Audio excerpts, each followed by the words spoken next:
सहनाववतु सहनौ भुनक्तु सह वीर्यं करवावहै तेजस्विनावधीतमस्तु मा विद्विषावहै। शांति शांति। First of all, Shubh Deepavali, Happy Diwali to all of you. It's very auspicious time, and if you are on a spiritual path, this is the perfect day, one of the perfect days. Today is Naraka Chaturdashi or Kali Chaudas. So it is one of the 4 nights throughout the year which is considered very auspicious for any type of sadhana. So if you any guru mantra or any stotra or any type of maybe do some dhyana meditation and with some bhajan chanting sutra, anything you can do tonight as late as possible. If you can do it around midnight, the best, because today is called Daruna Ratri, not Daruna Ratri.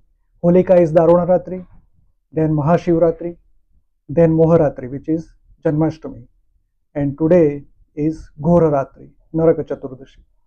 So it's one of the 4 very important nights. So if you can do whatever you can do tonight, it's very good.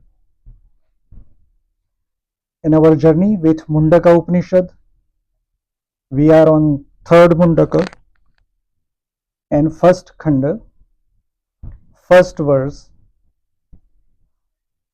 Dva suparna sayuja sakhaya samanam vruksham parishasvajate tayoranyah pippalam swadvatyanna na snayo abhichaka shiti.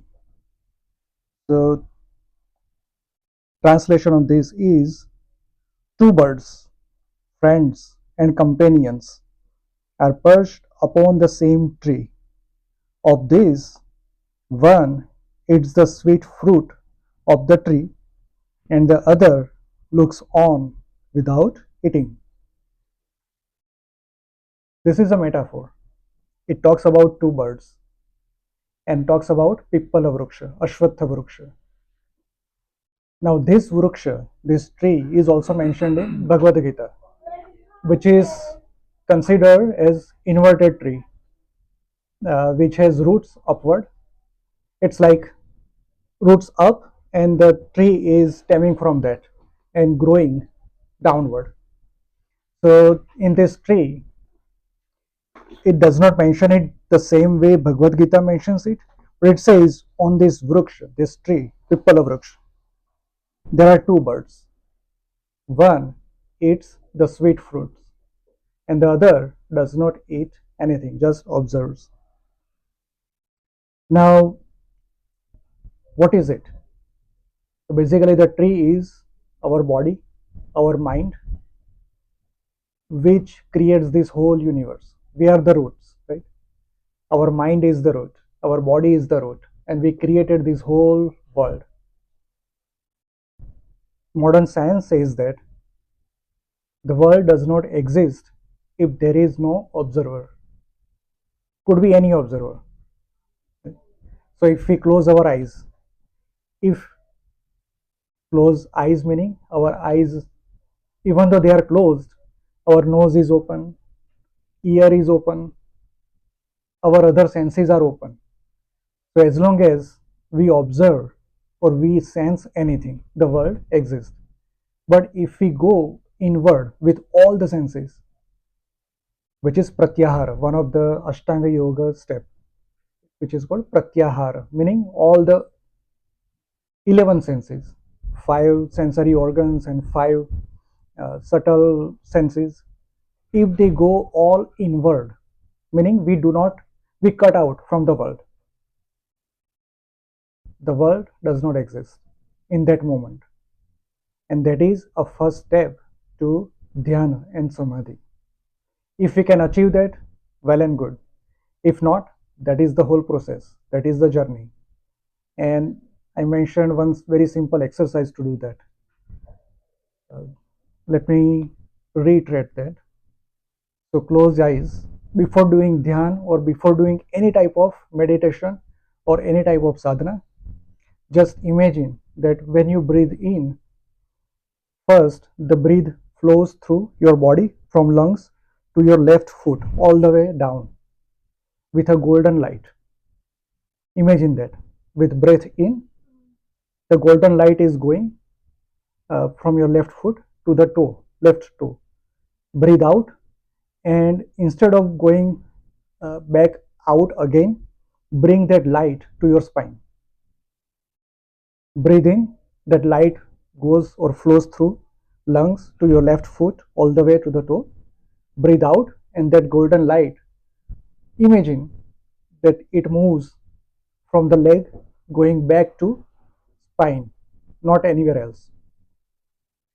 Next breath, breathe in, golden light flows through your right foot all the way to the toe. Breathe out, that light, bring it out from the foot to the spine. Breathe in, now to the left arm, left hand. Bring that light in, flow through your shoulder and arm to the fingers, tip of the fingers, the golden light. Take it in, breathe out, move that light back to your spine. Again, breathe in, golden light to your right arm, right hand. No, you can do it, but it's up to you. This is just something that you can practice. So, right side, right arm, right shoulder to the right fingers, that golden light goes out, again goes back in to the spine. The fifth one, breathe in to your torso, going outward, that light, golden light, and breathe out, bring it to the spine. So, in these 5 steps, you can achieve pratyahara. You will feel that even though the senses have a tendency to go outward, but slowly over the period of time, those senses will come inward. Once you do that, you are cut out from the world. What remains is your mind.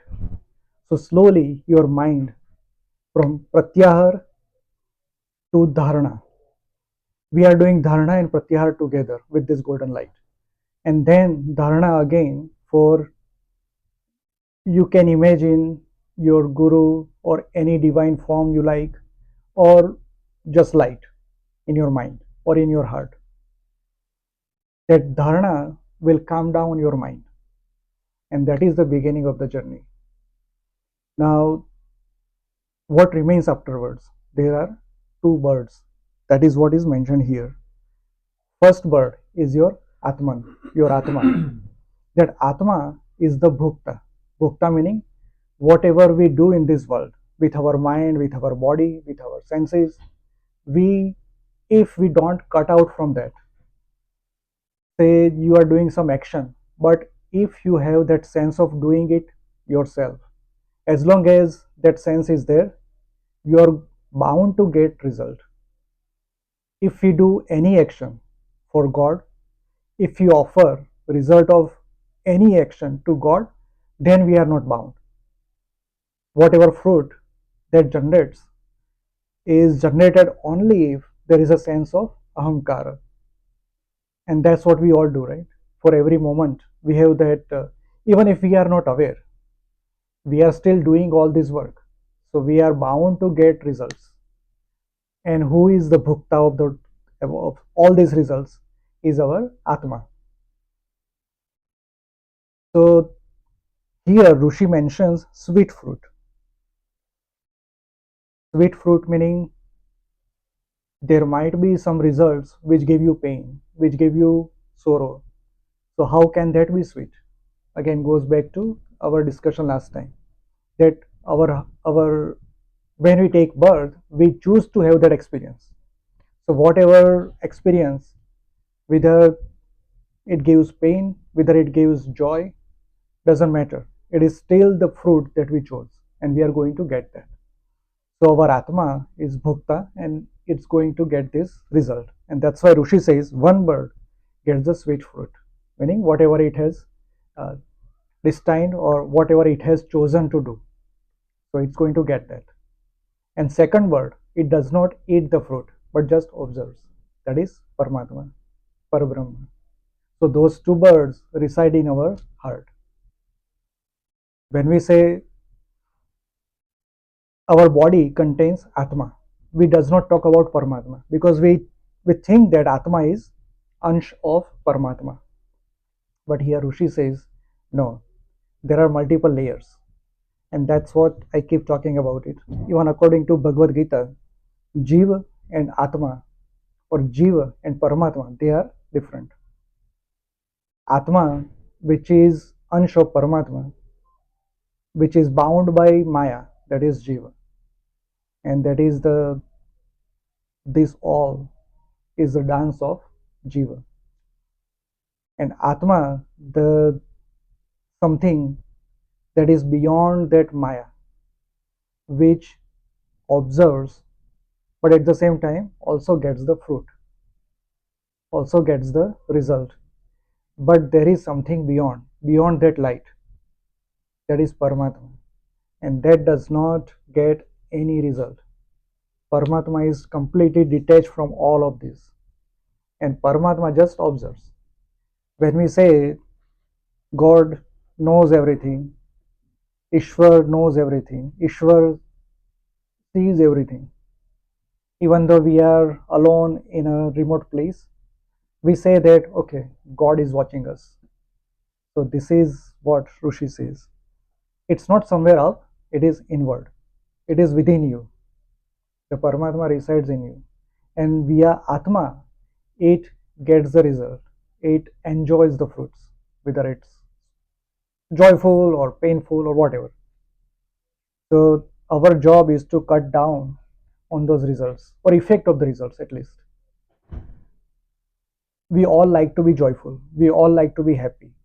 We all want to do something which entertains our mind, right? That is joyful nature of it. But we want to stay away from pain, we want to stay away from sorrows, but it's bound to happen. If you look at our life, majority of us are more bound to pain and sorrows than joy and happiness. There are some people who are more joyous or more happier than others in majority of the times, but they also feel pain, they also feel sorrows, they also are unhappy many a times, but that's bound to happen. That's the nature of nature, prakriti. So it is bound to happen. So our job is to be as close to Paramatma as possible. And Ashtanga Yoga is the best tool or a best thing you can do in your life. Yes. How do we align this with there is a metaphor of the chariot, right? And then there's the mind and the wings, and the 10,000 are the horses and all. Right. And then the Atma is the passenger. So right. He is not participating, he is just observing in that.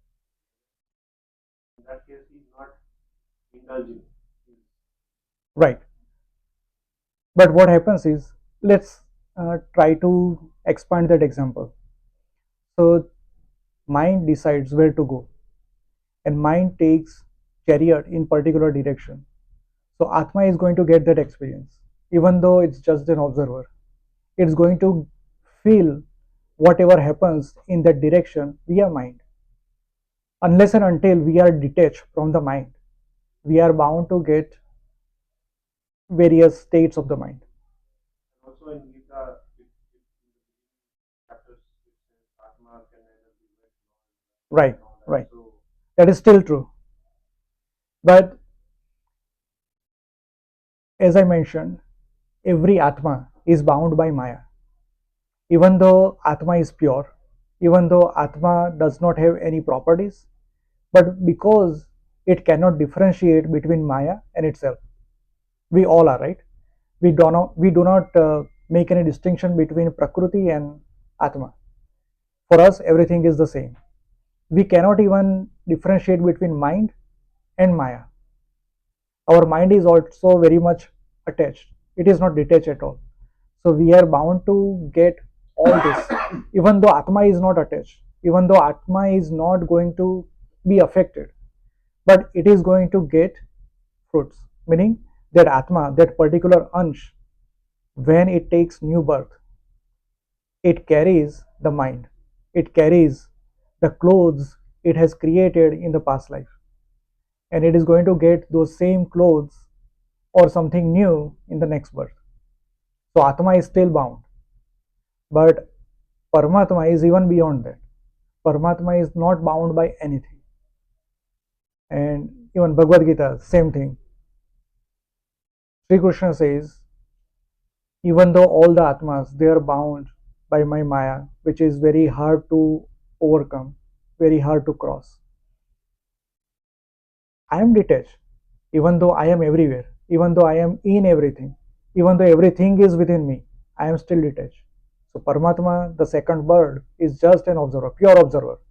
But Atma is observer at the same time because it has Maya, it has Prakriti, it has attachment to mind, it is going to get the result and the various states. So Atma is pure. Atma does not get affected by anything, but it cannot remove that outer layer. It cannot remove that Maya.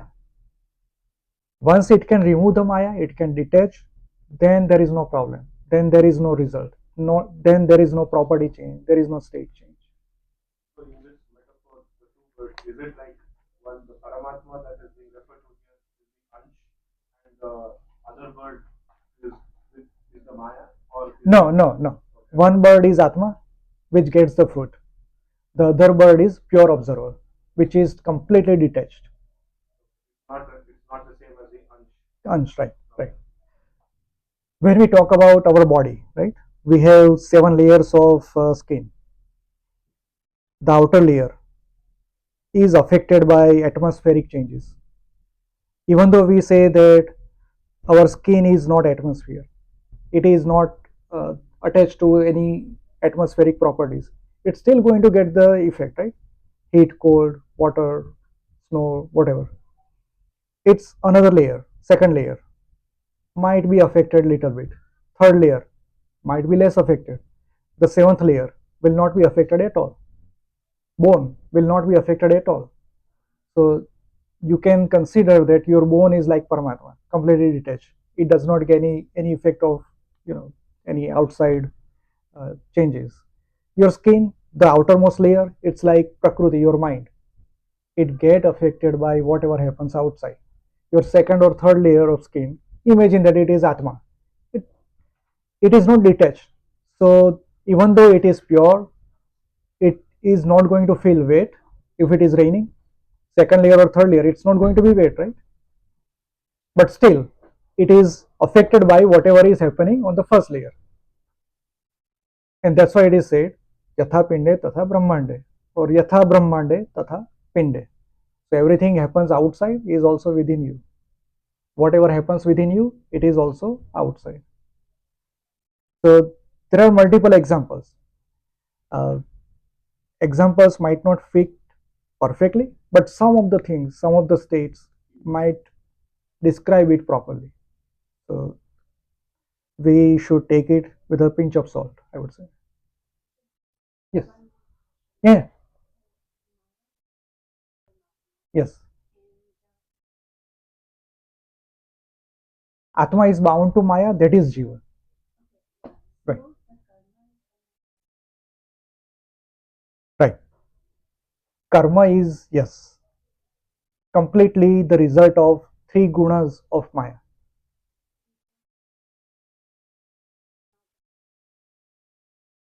Right. Yes. Right. No, Paramatma doesn't want anything. Paramatma is totally detached. Imagine dream, right?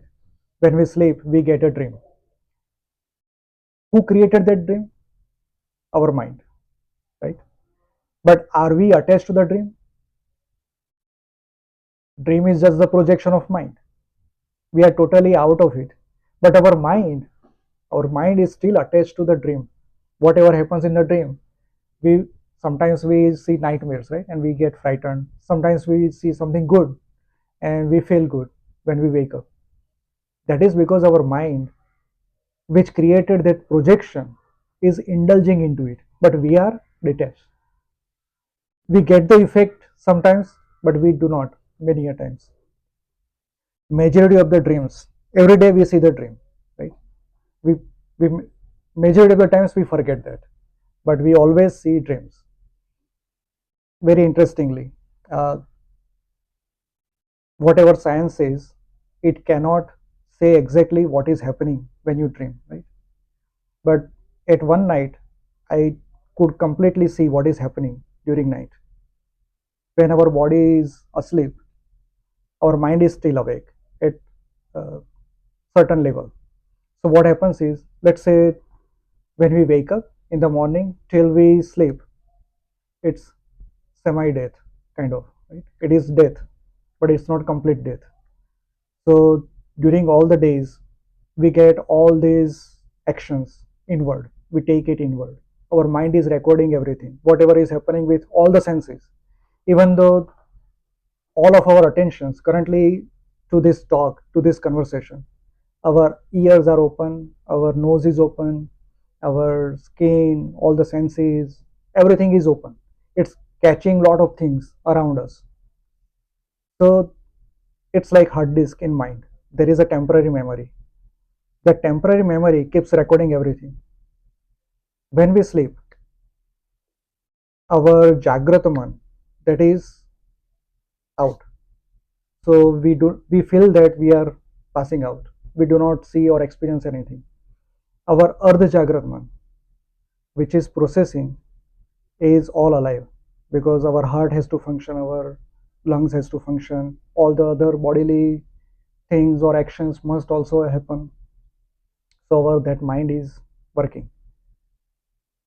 When our sleep becomes little deep, what it does is there is a storage below the middle portion of the brain. It fetches each and every frame that have been occurred or recorded during the day. A frame is taken, and that frame, with some process, the center portion decides that whether it needs to preserve it further or throw it away. This is the process. So when it is functioning in that area, our eyes, those uh, what you call those gnanatantu, they are attached to that central region. So whenever the mind is taking frame, processing it, during that time, even those gnanatantus, they are affected. And that's why our eyes rapidly move, which is called REM, rapid eye movement. So this is the reason. So when a frame is taken, that frame with some influence, brain decides or somebody decides to throw it away or store it. While doing it, it might create overlap those frames, and those overlapping might create something totally different, totally new, and that is our dream. So when that happens, our atma is not connected, right? So what is connected? The outer layer of atma, which we call maya. That maya has three gunas: sattva, rajas, tamas. And because interaction of those three gunas, it does something on that storage. So that storage, it's not physical, it's not in the dimension that we can experience, or whatever our experience, that limit, it is beyond that limit. And that storage is carried forward in all the births. Next birth, that storage is still there. Now here interestingly, we say that atma takes new birth, but what I see is, it's not the atma stays there. It does not move, it does not have any movement at all. It is there, it is infinite, right? Every atma is infinite, even though it is said that the center is our individual self. We are all centers, but it does not have any perimeter. So perimeter is infinite. So we are one of those infinite circles whose center is our current body or mind, but it is as big as infinity. So Atma doesn't go anywhere. What happens is that storage, which is somewhere out of our experience, that storage, when we take new birth, only that storage takes new birth, and then center moves with it. So center changes, center goes into that new body, and that's what we call a new birth. So that storage, it's sanchita karma, and out of sanchita karma we decide which karmas we want to burn, and that becomes prarabdha karma, and we accumulate something more, something new every day. And again, when we call Chitragupt, right? Chitragupt, which when we pass away, according to Puranas, this is the story that when we are taken by either Yamadut or Dut of Vishnu's, depending upon our karmas, we go in two different directions.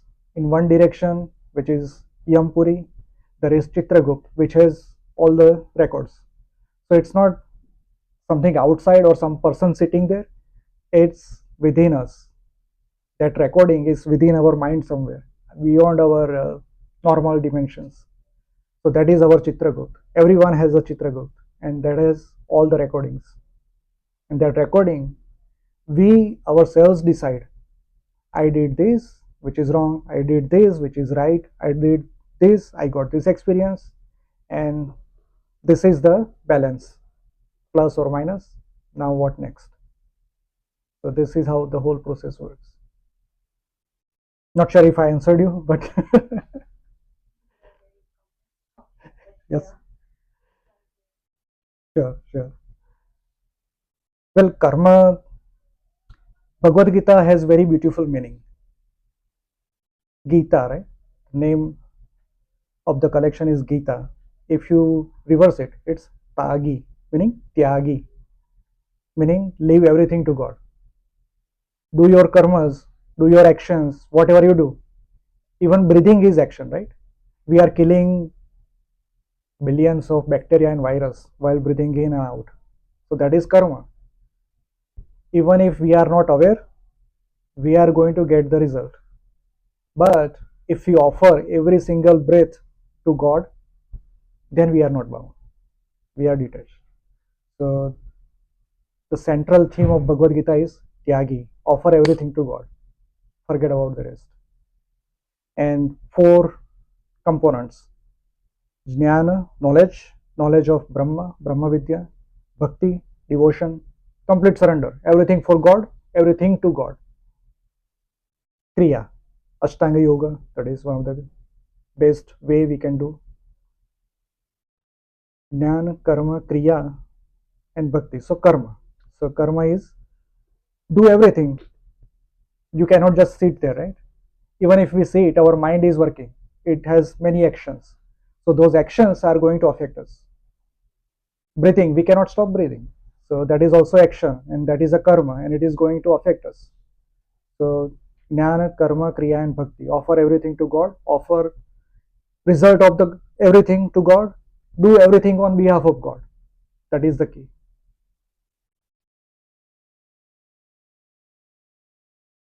Second verse.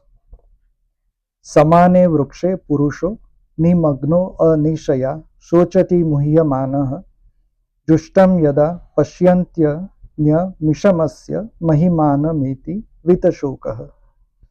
In that same tree, man sits immersed in grief, afflicted by doubt and bewilderment.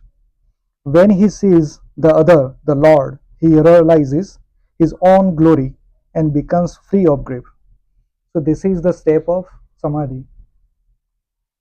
When that person, that Atma, which is Atma, sees that, oh, I am in joy, I am in happiness, I am in pain, all these things are happening to me, but the other guy sitting detached, very peaceful, calm. So I should become like that. And that is the journey. First step is Atma Jnana, Atma Sakshatkar, which is also called Kaivalya Jnana. Right? Bhagwan Mahavir got Kaivalya Jnana, Bhagwan Buddha. He also got uh, Kaivalya. That means Atma Sakshatkar. And then the journey begins. Now I know that the other guy, Paramatma, blissful, without any attachment, without any problem. So why should I be? Because I am part of it. I am it. There is no difference. So now the next step, and that is Nirvana or Mukti, whatever you want to call it. After that, body leaves or not doesn't matter. Mind stays or not doesn't matter, because mind is going to jump. It's like monkey. Mind is always jumping everywhere. That's the nature of mind. We cannot stop it. In this body, if somebody claims that my mind is stopped, totally peaceful, calm, either that person is dead or that person is lying. As long as there is body, as long as there is life, mind is going to waver, mind is going to wander, mind is going to jump. But then what is peace or what is calmness? Let mind do everything. We make a distance from that mind. That is the key. We understand that mind is separate and I remains, the ahamkara remains, but that I is separate from the mind. Then let mind do any monkey business. We are not affected. So that's the key. If it influences, that means we are not detached. If we are detached, then we can see what is happening. So seeing the mind doing its actions, that's the key. And after that, we might even enjoy what it does, because mind is very creative. It can do wonders, and it's a dance and play. It's live entertainment, 24 by 7. Amusement, yes. Don't we try to control You cannot control. the mind? I mean, if you don't control the mind, you do like terrible things, right? It does undesirable things because it is not disciplined. Controlling versus discipline, right? We don't want to control mind. We want to channelize its energy to a particular direction. That is possible. Not always, though. I mean, that is controlling, though, right? Not controlling. Let's say there is nobody in this room. The phone is sitting here. What would you do? Whether you want to steal it, whether you want to take it, give it to somebody, or find the person who owns it and give it to that person. See, these are all tendencies. Because there are three gunas, sattva, rajas, tamas. Your mind is going to act in a certain way.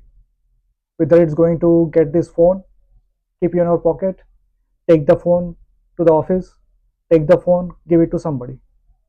So these actions depend on how your mind is formed. Whether you feed rajas, whether you feed tamas, whether you feed sattva. So disciplining is what you want to feed, and there are techniques. How you can choose what you want to feed. So that is disciplining, not controlling. Yesterday, my son asked the same question. He said, "Oh, we control the mind." I said, "Don't think about a pink elephant." And I asked him, "Did you think about the pink What elephant?" pink elephant? Like, you don't control it. Yeah, you'll keep thinking about it. Yes, yes. So mind is like that. There is a very beautiful story. One person was traveling through forest, and in those days, not today, right? We have everything, GPS and everything now, phone. So in those days, no GPS, so only mouth to mouth. Somebody said that okay, take this route and reach. So he lost, and he met with three thieves. Those thieves, one was of the opinion, okay, steal everything from this guy, beat him to the death. Second thief thought, no, let's steal and tie him somewhere, and whatever happens, we don't care. Third thief said, no, we stole everything, so show him the right path, because our job was to steal everything and our job is done. So what are we going to do with this man? No liability. Show him the path and he'll do his destiny. So the first thief who wanted to steal and kill is Tamas. The second thief who wanted to steal and maybe tie or do something, so that is Rajas. Third thief wanted to steal, even though it is Sattva, wanted to steal, but also want to show path. So these are all thieves. Even Sattva Gun is also thief. But if we feed our mind with Sattva Gun, so it will act in a certain way. So that is disciplining, I would say. Sattva, those are the three gunas that you said Right. are characteristic of the Maya, which Right. was associated with the Atma, but not the. I think It is not associated with Atma. This is the outer layer of Atma, the sheath. that is what drives the mind. Yes, yes, yes. So how you can feed? There are multiple chapters in Bhagavad Gita. Daivasur Sampad Vibhag Yoga, Shraddhatraya Vibhaga Yoga. When okay, very beautifully it is mentioned in Kathopanishad. The Kathopanishad starts with Ajirgata, right? And so that Brahmana, that Rishi, he wanted to give all the cows in donation. He wanted to dana. So in dan, what he selected was old cows, the cows that did not give milk. He chose those cows and gave as donation dan. So that is not good, right? It is done, but it is not good. So all of us, we have old torn clothes, shoes, and we dump into some charities, right? Because we want to give our used clothes, used shoes for charity. That's not charity. What is charity then? Buy new clothes, buy new shoes from the store, and then donate.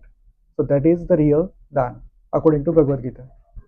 If we do that, our mind slowly is disciplined, tuned to what is mentioned in a right direction. So we feed sattva gun, more sattva gun to our mind, because ultimately that will help our sadhana. If our mind is tamasic, it might consume alcohol, meat, this, that, entertainment, all those things, luxury, money. I want to have a big house, I want to have this car, that car, want to have traveling vacation, this, that. So all these things uh, ultimately will take away our mind from the path of sadhana. It will become very difficult. Let's say I want to have $1 million house or $2 million house. Then what should I be doing? Out of 24 hours, I'll be engaging 18 hours or maybe 16 hours with my career and doing work and all that. I'll have to work hard, right? Ultimately, I cannot just sit there and have $2 million in my bank account. I'll have to work maybe 16 hours a day. Are you ready to do that? Yes, you can. But if you do that, you are no longer ready to give half an hour for sadhana daily, right? You cannot find time, not even 5 minutes.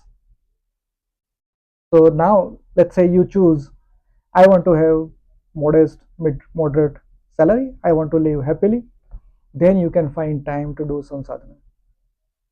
So it's how you train your mind, how you discipline your mind. So if your mind is fed more tamas, more rajas, it is bound to go in a particular direction, and you will be out of your sadhana path, and that's why it is important. Likewise, there are many things mentioned in Bhagavad Gita, two whole chapters devoted to what should be done, what should not be done. Even food, we might like sweet, sour, spicy things. That's fine as long as it is made in a certain way, Bhagavad Gita says that it is made certain way, it is sattvic food. There are different categories which can be claimed as rajas, which can be claimed as tamas. So all these things are mentioned. And so if we eat sattvic food regularly more, then it is going to give us that type of result. Our mind will act like that, and it will help our sadhana.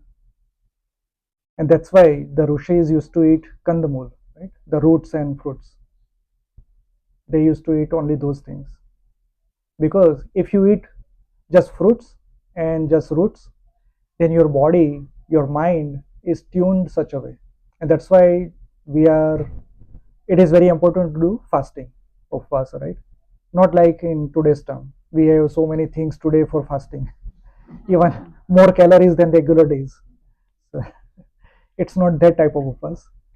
But if you can just live on fruits for a day, that's the upwards. So if we do that, even if we don't do anything else, at least very next day our mind is little in right direction just by consuming fruits for a day. And if you consume fruits for 3 days, you are done for a year. So for the whole year you have that much energy of sattva guna. So, but today's fruits are also, we have to be little careful. Fruits are not fruits any longer. They are engineered, they are biogenerated and whatnot. But again, it goes to whether we find more prana tattva. Right? If fruit is kept in a freezer for a longer time, even though it looks fresh, it does not have prana tattva.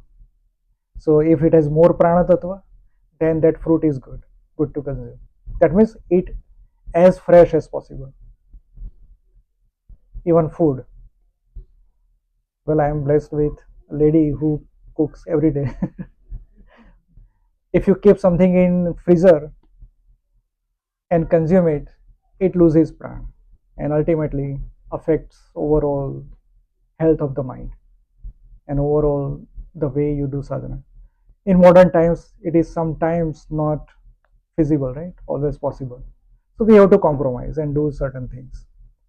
And that's why, even though you like it or not, sitting next to your mandir in your home, keep a place and always sit there and at least 5 minutes, spend 5 minutes.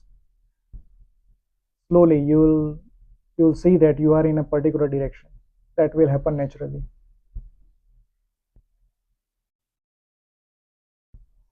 Third verse. यदा पश्यः पश्यते रुक्मवर्णङ्कर्तारमीशं पुरुषं ब्रह्मयोनिं तदा विद्वान् पुण्यपापे विधूय निरञ्जनः परमं साम्यमुपैति. When the seer sees the gold-colored commander, the Lord, the Purusha born of Brahman, then that wise one shakes off all good and bad and attains equality with that supreme stainless one. So this is the act of samadhi. That Purusha, it's not human or male, it is made up of golden hue. Golden with such bright light that not even millions of suns or moons can brighten it. It is that bright. And it has golden hue. That's why everybody likes gold, because it is golden hue of that Param Purusha. The gold reminds us that. And silver reminds us of moon, which is basically Prakash of Atma. So gold and silver. And that's why we offer gold and silver to even God. And we wear on our body. Usually females are more prone to that. So it's natural, because somewhere we have that memory. Let's say Atma detached from Paramatma. That is the first instance of its journey, right? First birth. Assume that there is a first birth of particular Atma. So before that, it was part of Paramatma. It was part of that golden bright light, Param Purush. So it has that memory. And that's why there is more affinity towards gold. There is no other reason. That became, I mean, eventually everybody wants gold, so it became precious ultimately. But nowadays, it comes from a mine, a cave, and stays in the cave in your locker. If you have gold, wear it every day. But if you wear it, there are other problems, right? So, well, we live in Kali Yuga. So if there was some other time, then we used to wear those ornaments every day. Even males used to wear bangles and earrings, then golden necklaces. Men also used to wear because that has some property and it is affinity towards Parabrahma Prakash.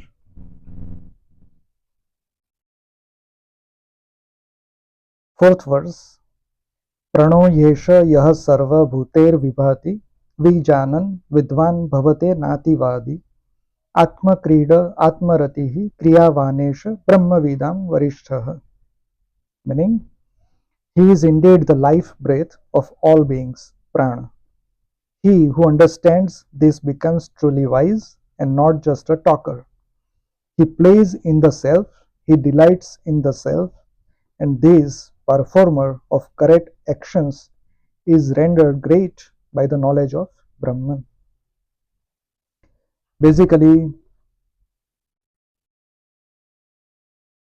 when the samadhi occurs, the Atma becomes one with Paramatma. What happens? It's like a play, the play of consciousness.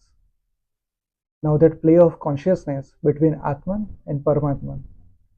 Now, that Atman is gone for good, meaning it is never going to come back. That is possible. And there are certain Atmas of certain Koti, Ishvara Koti, who can again detach, come back, like great Sant, great sadhus, or even great avtaras like uh, Mukhya Dash Avtara, right? Chief 10 avtaras, then there is 24, some Up avtaras and all. So these are all enlightened beings, and they can come back even after the play of consciousness, and they can again detach from Paramatma, again go back. It's up to them because they are like big banyan trees. They want to give knowledge, Brahma Vidya, to the rest of us. They choose to come back just for us. They again go back. So they are on the edge. They can go anywhere. Like Raja Janak, Janak Videhi, right? He was called Videhi because even though he was king, even though he was a family man, he had wife and daughters. And every day, as a Raja, as a king, he used to do all those actions and activities every day. Still, he was Jivan Mukt. He was detached from everything. So those enlightened beings are like that. They are on the boundary. They can go anywhere. We are simple common person. We are within that boundary.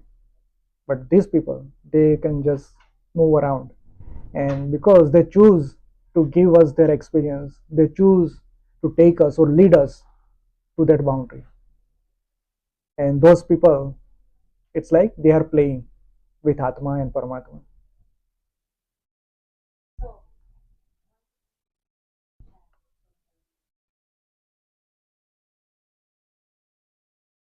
Yes. So just like dream. When we see dream, do we choose to see dream? No. But there are certain actions happening in our mind. We see the dream. But Paramatma chose to see a dream. Just like we can daydream, right? We can sitting here, we can also dream.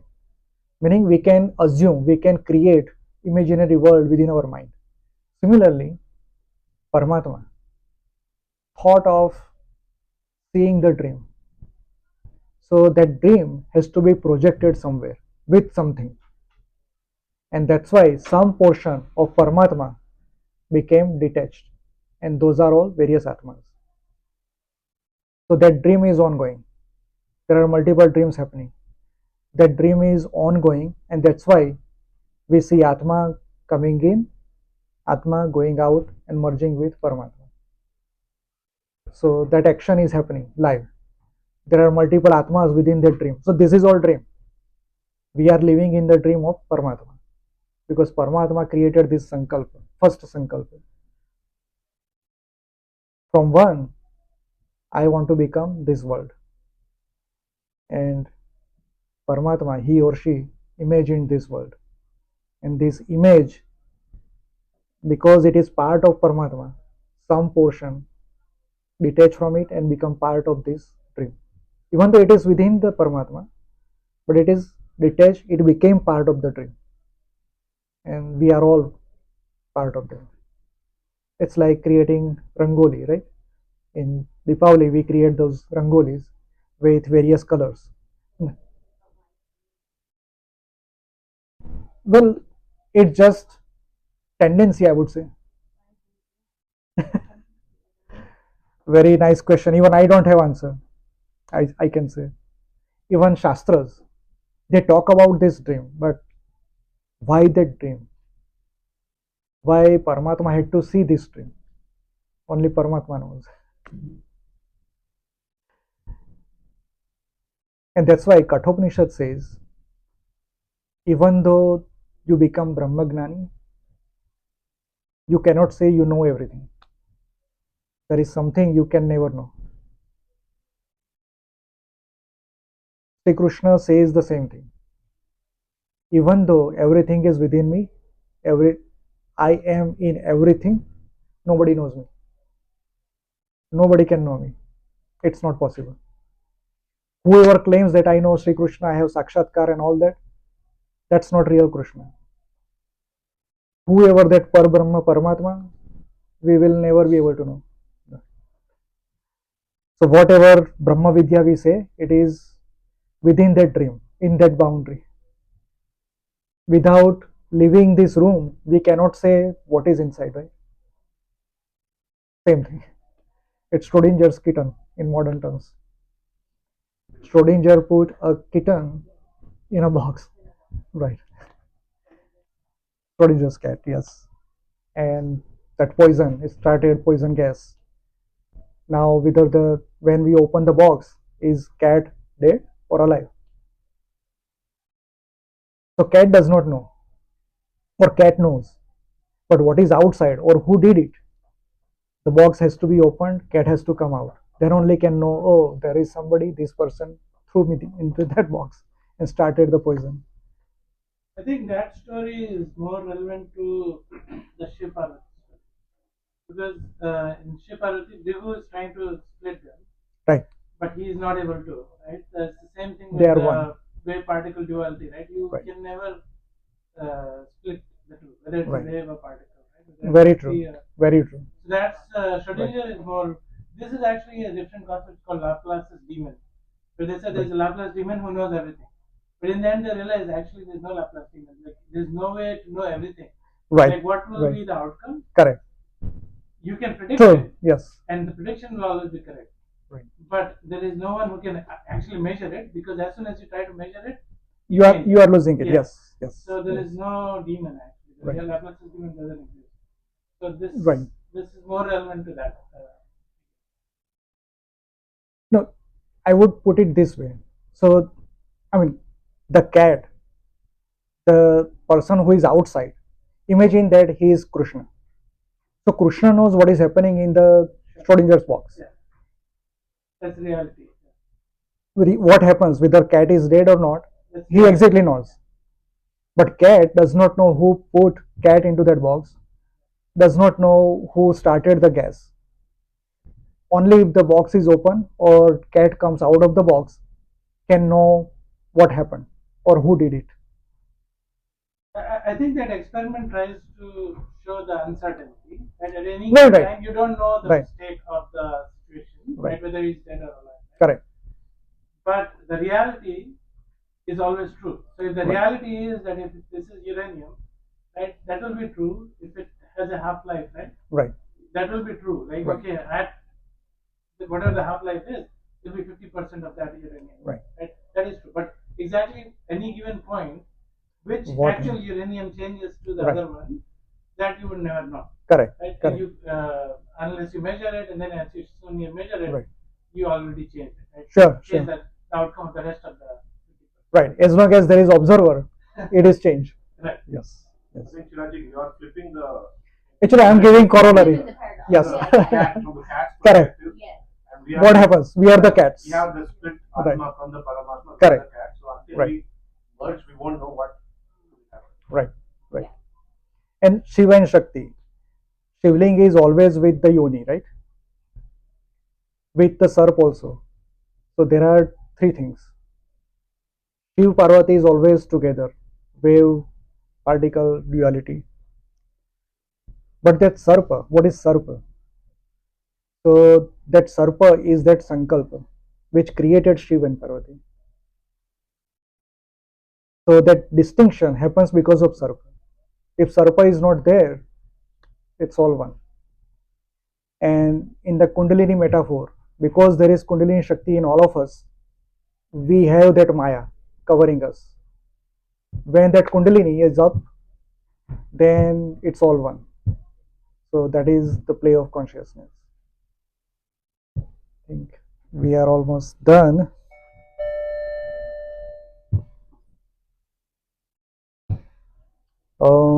Purnamada Purnamidam Purnat Purnamudachyate Purnasya Purnamadaya Purnameva Vasishyate. Shanti Shanti Shanti. And wish you all Shubh Deepavali again. Tomorrow is Deepavali, and today possible do some sadhana tonight.